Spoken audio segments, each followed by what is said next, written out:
you hear that? That's hail to the chief, people. Let's talk about the debates again.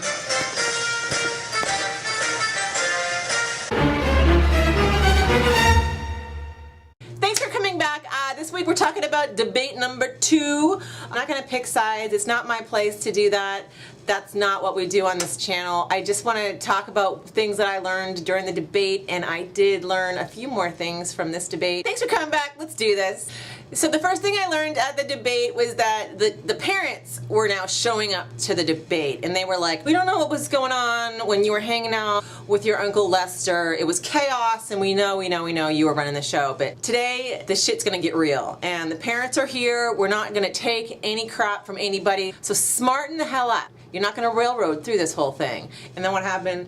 Everybody railroaded through the whole thing. Anderson and Martha, they tried to do a good job. They were trying to give that tough love. Remember when that was super popular back in the 80s and 90s, and the parents were like, hey, if you're not going to follow the freaking rules, we're going to lock you out.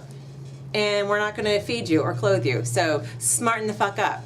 And they tried that tactic, and it didn't really work. It was just kind of like imploded in their face.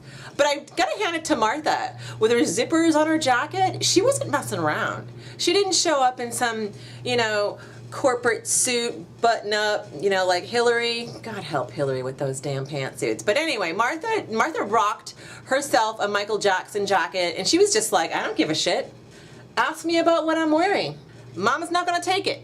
The second thing I learned is that aside from strapping these candidates into straitjackets and, I don't know, forcing something onto their lips so that they can only answer the question, they're not going to answer the question.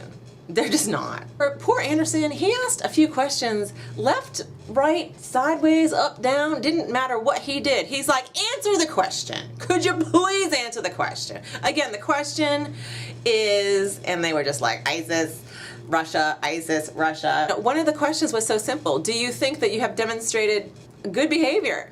And they're like, behavior? Behavior? I don't feel like talking about behavior. I don't really want to talk about that. Let's talk about Russia. Let's talk about Russia. The third thing I learned from watching the debate is that what they really mean by a town hall format is like a ghost town. Tumbleweed was rolling through. It was just like a showdown, A showdown in the Wild Wild West, and they were like, everyone's like, has anyone seen anybody in the town? Where are the townspeople? Anybody? Anybody? Has anyone seen any of the townspeople up in this piece? No.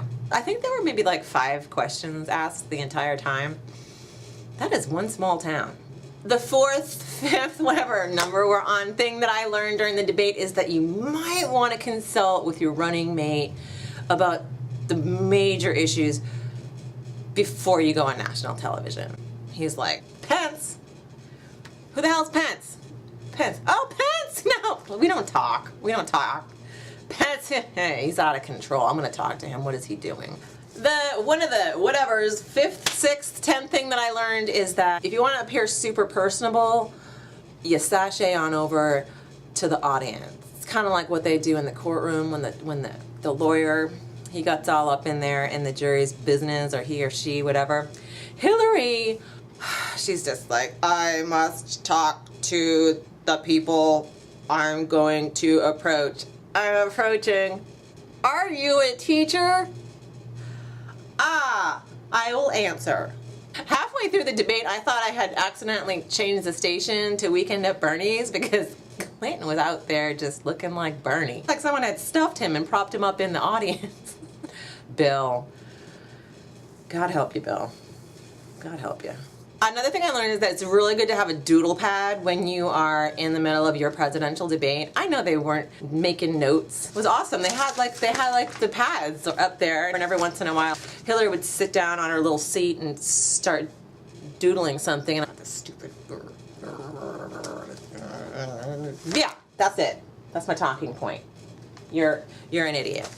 I learned that flies don't bother presidential candidates. I thought that fly landed on the screen, first of all. And then I realized it had landed on Hillary's face. There's no fly on me. I don't see a fly. There's no fly.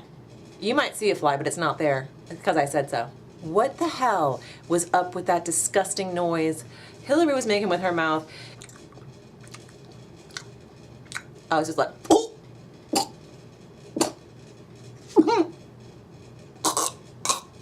the whole time. Make sure you can fit some like dead dude into your tirade. Hillary fit in good old Honest Abe when she was, God, I don't even know what the hell she was talking about. And then Trump at one point, I don't know, referenced Patton, it's dead generals or something. When in doubt, just bring out the dead. Bring out the dead! Bring out the dead! Let's bring them out. Roll them in here. We got them. Another thing I learned is that the presidential candidates are very concerned about each other's bedtimes. Don't be hanging out on Twitter 3 in the morning. You need to get some sleep. You need to go to bed, you need to get up early, and you need to stop it. Stop staying up until 3 in the morning tweeting out shit on Twitter. Be you like a 14-year-old boy? And the parents were just like, we don't know if we can trust you with the house this weekend. You might throw a party. Look at you up at 3 in the morning tweeting out stuff on Twitter. I don't know. You haven't demonstrated any sort of restraint or responsibility. Maybe if you learn how to go to bed at a normal hour, then we could talk. Just become a big know-it-all. Like that guy or that person you hated in school that just knew everything and they didn't really know anything and they're just like, I know. How do you know? I know because I know. Another thing to focus on is something that nobody knows anything about, like carried interest provisions or something like that. I don't know anything about that because I have no money. Now I have to use Google during the debate. Damn it. Have an insulting slogan. Make America great again. Meanwhile, the rest of us are sitting here like, hey, I live here.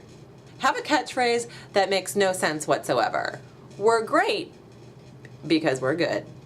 One of my favorite parts of the debate was when Anderson Cooper tried to get right in there with Trump about his sex tape, whatever the hell that tape was, where he was jibber-jabbering about grabbing someone's vagina.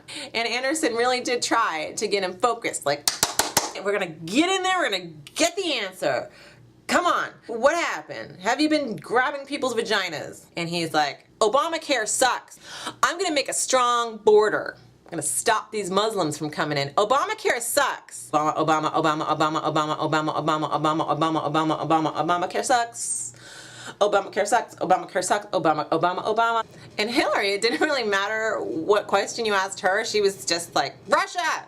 Those Russians, those Ruskies with their vodka and their bad ideas. Anyway, thank you so much for watching. I will see you next week. Continue to watch these crazy debates. Vote and, I don't know. Good luck. God help us. Thanks for watching. Bye.